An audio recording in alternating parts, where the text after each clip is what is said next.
बोले भारत माता की, भारत माता की। देखिए उत्सव जी बोल रहे थे तो आप जोर बोल रहे थे, ऐसा मत करिए। उत्सव जी भारी है तो आप उनको भारी आवाज में बोलेंगे। सबसे पहले मंच पर उपस्थित हमारे सभी गार्जियन, हमारे पिता तुल्य माननीय श्री रमेश जी सरावगी, हमारे राष्ट्रीय अध्यक्ष, श्री रमेश जी महेश्वरी कार्यकारी अध्यक्ष, हमारे मेंटर किशन जी केजरीवाल, मधु जी अध्यक्ष महिला चैप्टर बेंगलुरु। आज हाथीमल जी वैद्य जी को भी रहना था इस सत्र में, किसी कारणवश वो नहीं आ पाए। मैं अपने सामने देख रहा हूँ हमारे जोन के, हमारे महिला चैप्टर, हमारे बेंगलोर मेन चैप्टर के लोग आए हैं। आप सभी का भी बहुत बहुत धन्यवाद कि आप लोगों ने समय निकाला। शब्दों को ऊंचाई दें, आवाज़ को नहीं, क्योंकि फूल बारिश में पैदा होते हैं, तूफान में नहीं। मैं न पूरब का हूँ न पश्चिम का, न मैं समुद्र से निकला हूँ न मैं ज़मीन से आया हूँ। मेरी जगह कोई नहीं है ही नहीं, मैं किसी जगह का नहीं, यानी मैं सब जगह हूँ। और ये विचार हमें मिलते हैं वसुधैव वटुम्बकम से। और आज जो हमारे सामने आप लोग जो बैठे हुए हैं, ये वसुधैव वटुम्बकम का सबसे बड़ा उदाहरण है। किस प्रकार से उदाहरण है कि आप जिस उत्तरीय को ओढ़ के भी बैठे हैं, ये उत्तरीय भी हमारी बहन दीपिका ने अपने हाथ से बनाया है।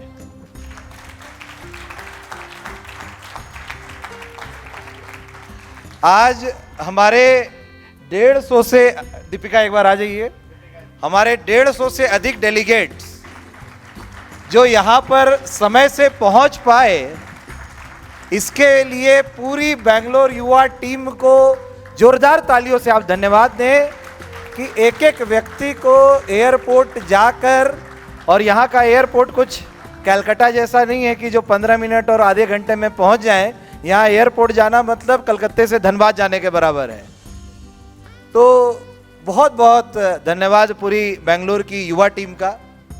हम धन्यवाद दें हमारी बेंगलोर महिला टीम, जो युवा टीम है प्राची के अंडर में काम कर रही है, कि आप रजिस्ट्रेशन डेस्क पे जिस तरीके से एक एक व्यक्ति को रजिस्ट्रेशन किट देना, उनको बैज देना, उनका रजिस्ट्रेशन करना, जोरदार ताली हमारी बहनों के लिए।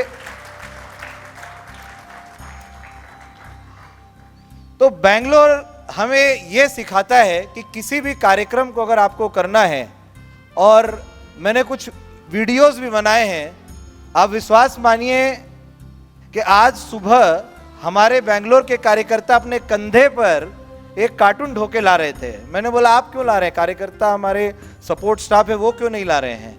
तो उनका कहना था भैया वो कब आएंगे और कब जाएंगे हम उनके लिए प्रतीक्षा नहीं कर सकते, हमें कार्यक्रम शुरुआत करनी है तो हम खुद ये काम करेंगे। और सुबह रात भर जग के सुबह 6 बजे तक इस पूरे हॉल की व्यवस्था को संभालने का काम बेंगलोर की युवा टीम कर रही थी, ताकि आप यहाँ 2 बजे से समय से। तो मैं ये बातें इसलिए आपको कह रहा हूं कि हम किसी कॉन्फ्रेंस में नहीं आए हैं, हम किसी सभा में नहीं आए हैं, हम किसी ऐसे अधिवेशन के लिए नहीं आए हैं कि जहां हम एक डेलीगेट की तरह आए और सबसे कठिन काम सुनने का, बोलना सबसे आसान काम। तो मैं समझ सकता हूं कि अगले 2.5 दिन हम लोगों को सुनना ही है। तो इसको 2 तरीके से सुना जा सकता है कि एक तो हम पूरे तन मन से यहाँ पर उपस्थित रहें, और एक है कि केवल तन से उपस्थित हैं, मन से हम विक्टोरिया पार्क घूम रहे हैं। कलकत्ता का पार्क है, मुझे यहाँ का पार्क नाम पता नहीं है, लाल बाग। तो अब ये हमें सोचना है कि हम जब यहाँ बैठे हुए हैं तो हम अगले 2 दिन क्या करेंगे। हमारे राष्ट्रीय अध्यक्ष जी का हम धन्यवाद करें। आप बहुत ही विशेष परिस्थिति में समय निकाल के, कल आपको सिलीगुड़ी जाना है अपने निजी कार्यक्रम में, आप 18 को सुबह की फ्लाइट ले सकते थे, लेकिन आपने 17 तारीख को आए यहाँ पर और संगठन बैठक ले रहे हैं। पहले आप हमारी पूरी कोर टीम के साथ बैठे, हम लोगों का मार्गदर्शन किया, रात में बेंगलोर की टीम के साथ बैठे, सुबह में व्यक्तिगत बैठकें ली, उसके बाद इंदौर की टीम के साथ बैठे, उसके बाद भोपाल की टीम के साथ बैठे, अभी यहां बैठ रहे हैं और रात में पुनः 1 घंटे की संगठन की बैठक है। तो मैं ये सब बातें आपको इसलिए कह रहा हूं कि हमें इस पूरे 2 दिन के सत्र का जितना हो सके उतना अधिक लाभ उठाना है, और लाभ हर तरीके से उठाना है। केवल भोजन करके लाभ नहीं उठाना है कि हमारी युवा टीम ने इतना सुंदर भोजन की व्यवस्था की है, वो तो लेना ही है। इतना सुंदर रिसोर्ट इन्होंने हमारे लिए खोजा है, वो तो लेना ही है। लेकिन हमारा मानसिक परिवर्तन क्या हो रहा है? मैं यहां कई ऐसे डेलीगेट्स को देख रहा हूं जो पिछले साल कलकत्ता में हुए अभिज्ञ में भी आए थे, और मैं राधा का नाम लूंगा कि कलकत्ता के अभिज्ञ होने के बाद एक हमारा सेशन था कि एक्सपीरियंस सेशन आप बताइए, तो उसमें राधा कहती है कि मैं जब से कलकत्ते से गई हूं मैं अभिज्ञ के नशे से उतर नहीं पा रही हूं। तो मुझे लगता है कि ये जो ऊर्जा हम एकत्रित किए हैं यहाँ पर, ये ऊर्जा अगले कई दिनों तक अभिज्ञ 2 का भी नशा आपके दिमाग से उतरने आपको नहीं देगी, ऐसा हम आपको विश्वास दिलाते हैं। मेरा आपसे एक ही आग्रह है कि कार्यक्रम की व्यवस्था में थोड़ी ऊंच नीच आगे पीछे समय, आज हमें समय 2 बजे से शुरू करना था, ये हमारी गलती है। हम आज कम से कम 45 मिनट लेट से, हमारे परंपरा में नहीं है, हमारे स्वभाव में नहीं है। हमारे राष्ट्रीय अध्यक्ष जी बिल्कुल हमें हमेशा यही कहते हैं कि 2 मिनट पहले ही प्रोग्राम शुरू, बट आज हुआ। तो ये तो हम लोगों ने जो किया। आगे के सभी सत्रों में आपसे आग्रह है, समय सूची आपको दी हुई है, कृपया सत्र प्रारंभ होने के 5 मिनट पहले हॉल में पधारकर अपना स्थान ग्रहण कर लें, क्योंकि हमारे जितने भी वक्ता आए हैं सभी बहुत ही विशेष विषय और विशेष रूप से आपसे बात करने के लिए आए हैं। तो ये मेरा एक आपसे आग्रह रहेगा। अब जो ये अभिज्ञ का कार्यक्रम है, ये अभिज्ञ के कार्यक्रम के पीछे जो सोच है वो बहुत ही बड़ी और दूरगामी सोच है। वन बंधु परिषद हम सभी जानते हैं 1989 से कार्यरत है, 35 वर्ष हो चुके हैं। जिन लोगों ने इसको शुरुआत की आज वो लगभग 60, 65, 70 की उम्र में जा चुके हैं। 35 की उम्र में कौन है? तो जो हम लोग हैं, जब हमारा जन्म हुआ हम लोग 40 की उम्र में हैं। अब हमें ये सोचना है कि ये जो पूरा कार्य चल रहा है, ये जो एक वैचारिक संगठन चल रहा है, इस वैचारिक संगठन का दायित्व अगले 3 साल में किसे लेना है? जो 60 के हैं, जो 63 के हो जाएंगे वो लेंगे, या जो 65 के हैं 68 के हो जाएंगे वो लेंगे, या जो 35 के हैं 38 के होंगे वो लेंगे? किसको लेना है? हाँ, कुछ लोग चुपचाप बैठे हैं, अभी भी तन से यहां है, मन से लाल बाग घूम रहे हैं। अच्छा 25, अच्छा लगता है कुछ युवा 25 के आए हैं, तो वो भी अपने आप को जिम्मेदार मान रहे हैं। तो इस पूरे अभिज्ञ के पीछे एक ही उद्देश्य है कि हमें अपने सोच के तरीके के ऊपर काम करना है। क्या सोच के तरीके का? हमारी सोच क्या खराब है? आज सब यहाँ, अपर्णा जी IITian है, उनके साथ भाई साहब आए हैं, नाहर जी, वो IIM कोझिकोड से आए, बोलेंगे हमारी सोच खराब है नीरज जी, हम तो 1 नंबर सोचते हैं, तभी IIM कोझिकोड में गए। नहीं, हम लोगों ने देखिए व्यापार और परिवार में बहुत अच्छा सोचा है। व्यापार और परिवार में अच्छा सोचा, इसीलिए आज अच्छे परिवार में है और इसीलिए आज अच्छे व्यापार में भी हैं। दोनों तरफ से समृद्ध हैं सभी। इसीलिए सभी ने व्यक्तिगत रूप से हमने तो आपको पैसा मनी ऑर्डर भेजा नहीं कि भैया आ जाइएगा भुवनेश्वर से विनय जी के आपको 15,000 का टिकट बना के दे रहे हैं, ऐसा तो नहीं हुआ। उन्होंने खुद खर्च किया, खर्च करके यहाँ आए, समय दे रहे हैं। तो हम व्यापार और परिवार में बहुत ही अच्छा कर रहे हैं, लेकिन अब हमें यह सोचना है कि राष्ट्रभक्ति, देश प्रेम जिसकी बात, भारत को भारत कैसे बनाएं, इस विषय में हमारा मानसिक वैचारिक हम कितना अपने आप को इस राष्ट्रभक्ति के सब्जेक्ट में मानते हैं। क्या वहां हम बीटेक कर चुके हैं? क्या वहां हम MBA कर चुके हैं? यह हमें सोचना है। और जितने भी विषय हम रख रहे हैं, ये आपको इन्हीं राष्ट्रभक्ति से जुड़े हुए विषय से ही आगे आपको जुड़ने के लिए प्रेरणा देंगे। आज जो सत्र है, दिग्विजय जी का सत्र है, दिग्विजय जी पीछे बैठे हुए हैं। आहुति 9 साल की बच्ची हम लोगों को गुरुकुल सनातन शिक्षा के ऊपर बात करेंगी। कल गीता के ऊपर मीना जी आ रही हैं, जय मदान जी हमें पॉजिटिव थिंकिंग के ऊपर बात करेंगी, नेहा जी आई हुई हैं बॉम्बे से, शरीर जब तक स्वस्थ नहीं है मन स्वस्थ नहीं रहेगा, और मन जब तक स्वस्थ नहीं है आप कोई कार्य कर नहीं सकते हैं। तो ये जितने भी सत्र, मनोज्ञा जी भारत 2047 में कैसा होगा, आप सारे विषयों को जब देखेंगे तो ये सारे विषय आपको इसी राष्ट्रभक्ति का जो ये ब्रॉड टर्म है इसके ऊपर ही हमें सोचने के लिए पथ दर्शन करेंगे। तो मेरा आप सभी से आग्रह कि कृपया हम सभी समय से आएं। मित्रों, संघ के 100 वर्ष पूरे हो रहे हैं इस वर्ष 2025 में, और कल जब हमारी राष्ट्रीय अध्यक्ष जी के साथ बैठक हुई कि ये जो पूरी युवा टीम है, आज 16 शहरों से लोग आए हैं, 132 लोग यहां पर उपस्थित हैं। आज हमें यह सोचना है कि यह जो आगे आने वाला वर्ष है 25-26 का, इसमें हम किस विषय को, किस एजेंडा के ऊपर काम करें। तो संघ ने हमें 5 बातें बताई हैं। उस 5 बातों को अगर आज हम सुने और समझें तो मुझे लगता है कि जिस बात को लेकर हम इतनी मेहनत कर रहे हैं उसमें और 4 चांद लगने वाले हैं। पहला जो विषय आता है उसमें वह है परिवार मिलन। क्या आज हमारे परिवार संगठित है, एक साथ रहते हैं? तो हम सभी जानते हैं कि उसकी एक मजबूरी है, हम साथ नहीं रह पाते हैं। हम साथ रह नहीं सकते हैं लेकिन हम साथ मिल तो सकते हैं। तो एफटीएस युवा को ऐसे कार्यक्रम चलाने हैं जिससे परिवार संगठन बना रहे, परिवार मिलन होता रहे, इसके ऊपर हमें कार्यक्रम करने की जरूरत है। दूसरा विषय सामाजिक समरसता।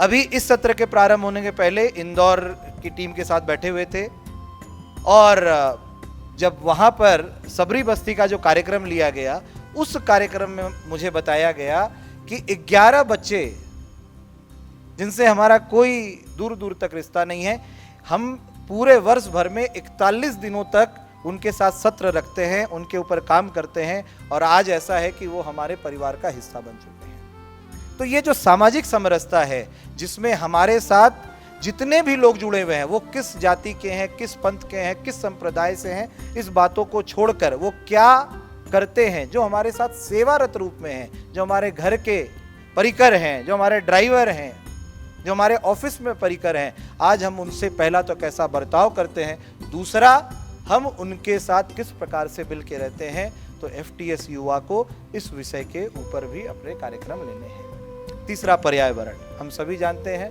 भोजन पानी का व्रत हम कर सकते हैं, परंतु ऑक्सीजन का व्रत हम नहीं कर सकते हैं। इसके ऊपर हमें विचार करना है। चौथा स्वदेशी।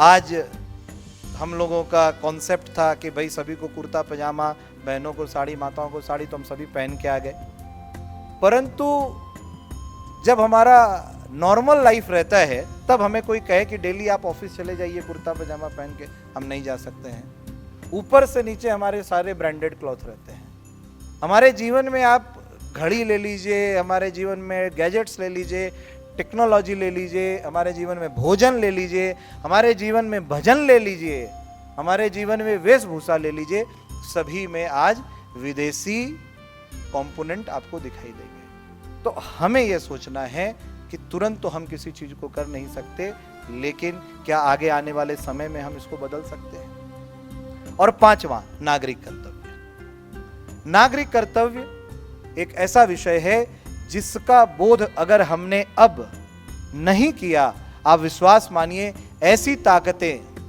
आपके पीछे पड़ी हैं, और ऐसे बहुत सारे उदाहरण हैं। आज पार्लियामेंट ने 370 का बिल पास किया, हम लोग क्या रीड करते हैं?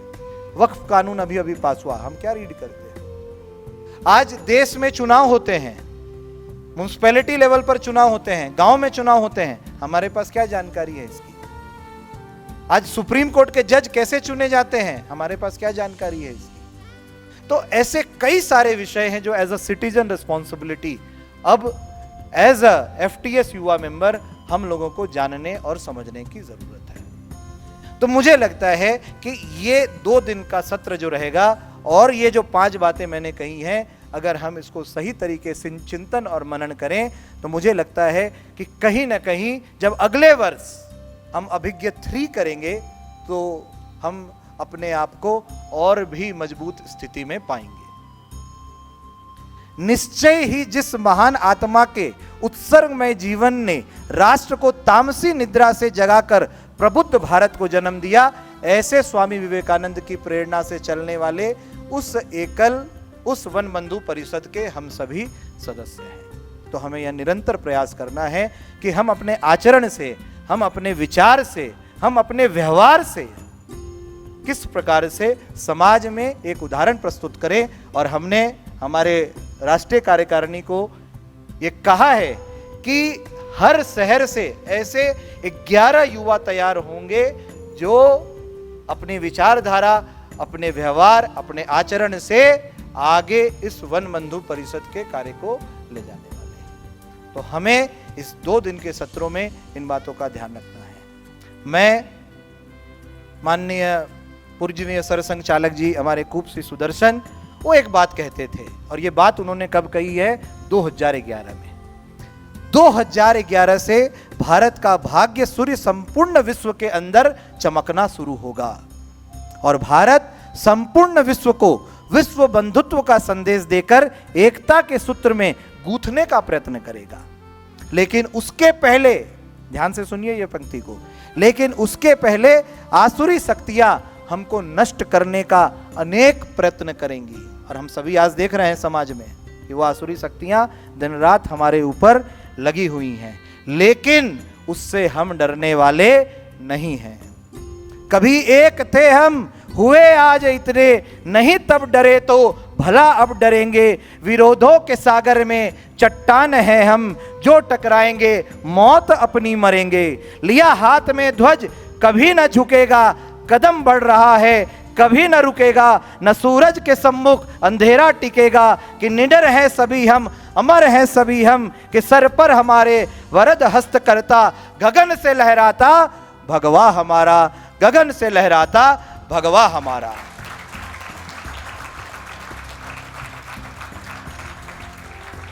चार पंक्तियां जो मुझे बहुत प्रिय हैं और मुझे लगता है कि हम सभी को इसका गान करना चाहिए और हम सभी को अपनी अंतरात्मा से इस विषय पर सोचना चाहिए हम क्या कर रहे हैं। जननी समान धरती जिस पे जन्म लिया है, निज अन्न वायु जल से जिसने बड़ा किया है।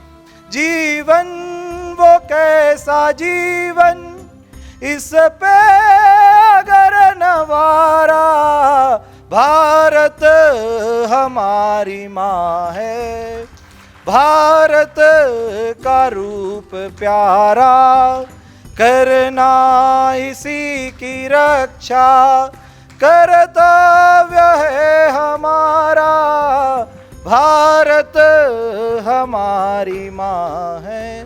बहुत बहुत धन्यवाद।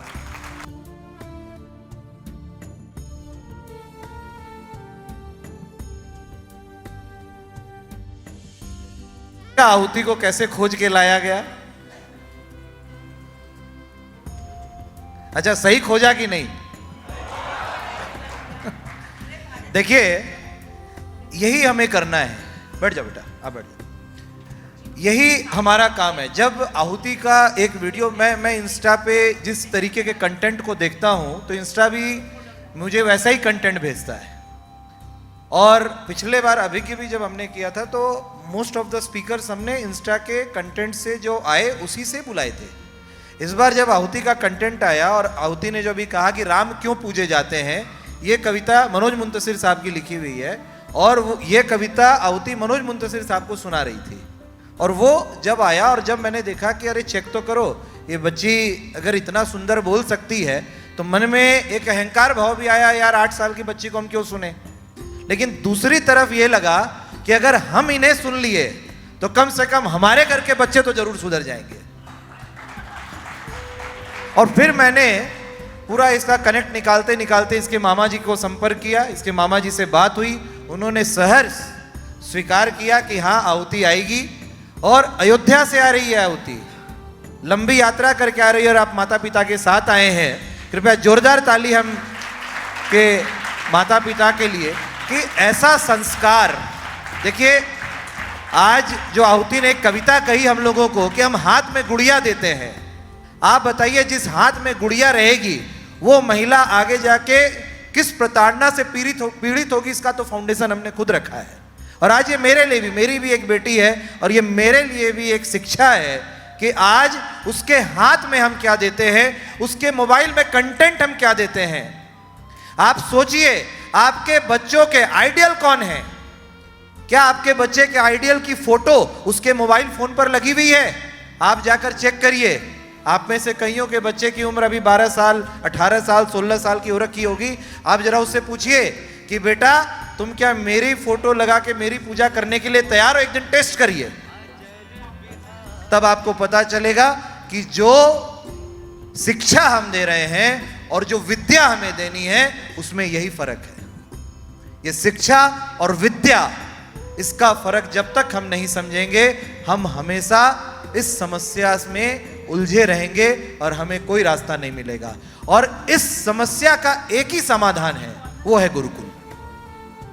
गुरुकुल आप घर में नहीं बना सकते हैं, गुरुकुल आपके कॉन्वेंट स्कूल नहीं बन सकते हैं, गुरुकुल आपके दिल्ली पब्लिक स्कूल नहीं बन सकते हैं, गुरुकुल आपके समाज के अन्य विद्यालय नहीं बन सकते हैं। तो कहां से आएगा ये गुरुकुल? तो इस गुरुकुल की नीड को पूरा करने के लिए FTS युवा इस प्रोजेक्ट को लेना चाहता है। और जो प्रयोग अभी अभय ने किया कलकत्ते में, जो प्रयोग कलकत्ते में हमने किया, मैं उसका केवल एक उदाहरण आपको देता हूं। आप समझ जाएंगे कि एक छोटे से प्रयोग का क्या प्रभाव होता है। मैंने अपनी बेटी को भी उस क्लासेस में डाला, 4वीं या 5वीं क्लास होगी, 4थी होगी क्लास। मैं बैठ के भोजन कर रहा था, वो आई और पहला स्टेटमेंट वो मुझे कहती है कि पापा, मुझे पितृ ऋण पूरा करना है। मैं वहीं कुर्सी से गिर गया, बोला बेटा भी जिंदा है पापा। इतना ऊंचा ज्ञान कहां से मिल गया बेटा तुमको? तो वो कहती है कि आज ईला दीदी ने, जो वहां की शिक्षिका हैं, उन्होंने आज मनुष्य जीवन में 5 ऋण होते हैं, उसके बारे में हम लोगों को सिखाया है। देव ऋण, गुरु ऋण, भूत ऋण, मातृ ऋण, पितृ ऋण। और उसने फिर मुझे, तब मैं ये सोचने लगा कि अगर आज इस छोटी सी शिक्षा से इस 6 साल की बच्ची में ये प्रभाव है, तो आप ये सोचिए। और एक और बात, इस गुरुकुल क्लास को चलाने के बाद जो अनुभव हुआ, इनफैक्ट एक सेशन में गौरव जिसके सेंटर में हम ये करते हैं, उसका बेटा भी उस क्लास में था, उसने ये कहा कि भैया, मुझे अब ये लग रहा है कि जितने श्लोक मेरे बेटे को आते हैं उतना श्लोक तो मुझे भी नहीं आता है। तो ये गुरुकुल एक माध्यम बनेगा मुझे सुधारने का, क्योंकि आज आप हर बार यही कहेंगे मेरे पास समय नहीं है, मुझे आता नहीं है, मुझे करना नहीं है। क्यों? क्योंकि हम उस सोच में बंध चुके हैं, हम उस स्लेव में अपने आप को ढाल चुके हैं कि जहां अब हम नई शिक्षा लेने में इंटरेस्टेड नहीं है। क्यों? क्योंकि हमारा जन्म जब 80s के बाद हुआ तो हम उस एजुकेशन के पीछे पड़े हुए थे। लेकिन आज घर के बच्चे, अगर जो आज आपको कहा गया, उसने, बेटी ने कहा कि पापा, होली पूर्णिमा को आती है और आज पूरे चंदा मामा दिखाई देंगे। एक क्लास हुई वंदे मातरम की, पूरा वंदे मातरम का अर्थ उनको समझाया गया उस क्लास में। और फिर जो शिक्षिका थी, मैं बंगाल में रह रहा हूं 15 साल से, कितने लोगों का जन्म हुआ होगा, हमारे अध्यक्ष मुझे डांटने लग गए। मुझे कहा कि मुझे नहीं पता था कि वंदे मातरम हमारे कलकत्ता से 60 किलोमीटर दूर चिंसुड़ा बोल के जगह है, जहां पर गंगा नदी के किनारे बंकिम चंद्र चट्टोपाध्याय ने लिखा है, और वो वंदे मातरम भवन आज भी उपलब्ध है। आज भी आप जा सकते हैं, पुरातत्व विभाग के अंडर में वो भवन आता है। तब जाके उस दीदी ने कहा कि नहीं, हम सभी बच्चों को वहां लेके जाएंगे। और फिर मैंने वीडियो शेयर भी किए थे उसके, कि वहां खड़े होके बच्चे किस तरीके से गा रहे हैं। तो मित्रों, आहुति तो एक उदाहरण है कि आप इसको समझें और देखें। आप प्रेरणा लें इनकी मां पिता से कि आज अगर ऐसे बच्चे बन, आज किसी ने नहीं कहा है कि आहुति IIT जाके पढ़ाई नहीं करेगी, एकदम करेगी। आज किसी ने नहीं कहा है कि वो डॉक्टर नहीं बन सकती, एकदम बनेगी। लेकिन हम अपने संस्कार, अपनी संस्कृति, अपनी सभ्यता को छोड़कर हम आईआईटी में जाएं, हम छोड़कर आईआईएम में जाएं, छोड़कर हम चार्टर्ड अकाउंटेंट बने, हम छोड़कर व्यापार करें, हम छोड़कर विदेश चले जाएं। मुझे लगता है कि ऐसी सभ्यता और संस्कृति को अगर हम छोड़ते हैं तो हमसे बड़ा कोई मूर्ख नहीं होगा।